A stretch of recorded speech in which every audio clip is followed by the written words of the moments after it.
देशात यापुढे एक व्यक्तीस आणि एका पक्षाचं सरकार येऊ द्यायचं नाही अशी घणाघाती टीका उद्धव ठाकरे यांची भाजप सरकारवर केली। वर्धा लोकसभा निवडणुकीसाठी महाविकास आघाडीच्या वतीने उमेदवारी करीत असलेल्या शरद पवार गटाचे अमर काळे यांच्या प्रचारार्थ महाविकास आघाडीच्या वतीने 22 एप्रिलला सायंकाळी 6 वाजता जाहीर सभेचे हिंगणघाट येथे आयोजन करण्यात आले होते। त्यावेळी उद्धव ठाकरे बोलत होते। फोडाफोडीचे राजकारण करून केंद्र सरकार प्रादेशिक पक्षांना संपवण्याचा डाव खेळत असून यामुळे देशात हुकुमशाही आल्याशिवाय राहणार नाही अशी तीव्र टीका त्यांनी केंद्र सरकारवर केली।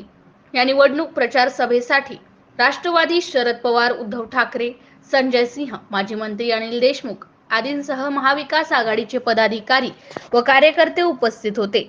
महाविकास आघाडीच्या या सभेला मतदारसंघातील नागरिकांनी मोठ्या प्रमाणात गर्दी केली। देशाचे संविधान वाचवण्यासाठी महाविकास आघाडीला मतदान करून सेवेची संधी देण्याचे आवाहन शरद पवार यांनी आपल्या भाषणातून बोलताना केले। MCN न्यूज मराठी करिता सचिन महाजन, हिंगणघाट, वर्धा। पण आता मीच तुम्हाला सांगतोय की देशामध्ये एका पक्षाचं आणि एका व्यक्तीचं सरकार यापुढे येऊ द्यायचं नाही। कारण संमिश्र सरकार जी होती, अटलजीने उत्तम सरकार चालवलं, मनमोहनजीने उत्तम सरकार चालवलं, नरसिंह रावांनी उत्तम सरकार चालवलं आणि त्याच काळामध्ये देश पुढे गेला। आणि तुम्ही आम्हाला सांगताय घराणेशाही जे काय बोंबलतायत, अहो मोदीजी घराणेशाही बद्दल कोणी बोलायचं? ज्याचं काहीतरी घराणं आहे त्यांनी तरी बोलायला पाहिजे। आणि अमित शहा आमच्या घराणेशाहीवरती बोलतायत।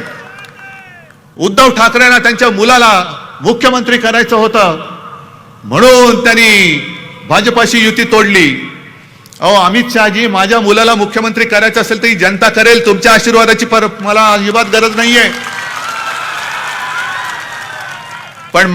पण मुख्यमंत्री पद म्हणजे क्रिकेट कंट्रोल बोर्डाचं अध्यक्षपद नाही, जे तुम्ही जय शाहला तिकडे बसवलं तसं ते अध्यक्षपद नाहीये। त्याच्यासाठी निवडणूक घ्यावी लागते आणि ही जनता ठरवणार आहे। आज मी तुमच्या समोर आलेलो आहे। शिवसेनेची गद्दारी झालेली आहे। शिवसेनेचं चिन्ह, नाव मोदी आणि शहानी त्यांचे जे चाकर आहेत निवडणूक आयोग त्यांच्या माध्यमातून गद्दारानं दिलेलं आहे।